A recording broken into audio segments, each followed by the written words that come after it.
Yeah. James Mark from the Y, then there's another developer for LA Fitness to think about planning a boathouse. That's been talked about before. Well, that's in the same time frame as a connection to Forest Park. Well, really, Yeah. I mean, in this climate. Yeah. Just kind of amazed at how slow they're moving.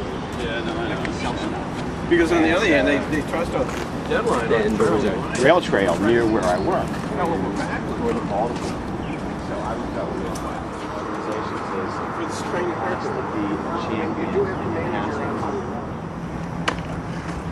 Forest Park is good proposal.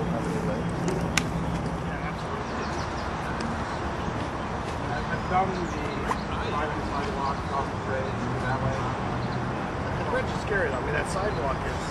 Well, the problem was is I actually the curve of the sidewalk is like 8 or 10 inches off the asphalt. Yeah. So I actually couldn't even get up. The sidewalk coming up here is so broken up. I couldn't ride up the sidewalk to go up the street. And then when you get up to the bridge, the sidewalk's so high you can't get back up the sidewalk. You go up the road.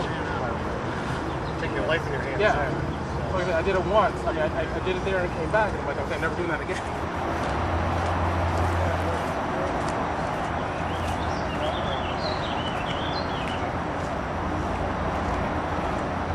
Right. Get Right. out I'll just go this way, and then I'll just head home. There's my house right there. Yeah. Yeah. Like Muller said, one fellow said We can have a nice green junior high.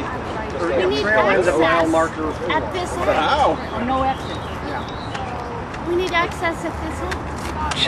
Sheila, is there a clear way to the bridge from that little path there? Yes, you can get to the bridge on foot. You can trace it on the GIS site. And there's a grade crossing at South Street, which is a city street that still exists. Yeah. And I think there are cars parked down there for people who are working on the highway project.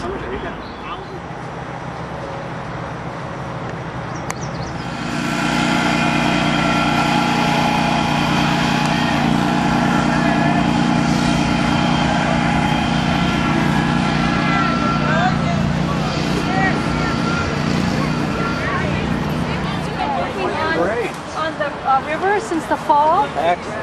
From the Duggan Middle School. What kind of projects have you been doing?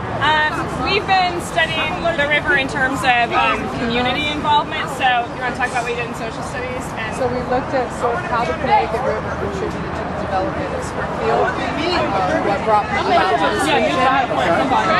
So they've been looking at sort of, by studying ancient civilizations and the river civilizations, they're kind of making those comparisons. So actually this week they've been doing a lot of research on the founding of Springfield and its connection to the Connecticut So they're River. just comparing Mesopotamia with Springfield? Yeah, like in a way, indirectly, they're using that background knowledge of having studied about, ancient Egypt and Mesopotamia, and sort of what role water plays in the growth of civilizations. And then in English, we've been, in the fall, we linked it up with our research project. So we did a walk down the river and looked at assets and problems and came up with solutions and wrote some letters to, linked up with the project you guys were doing, like letting, I think, the Pioneer Valley Planning Commission know that we supported like the extension of the bike trail.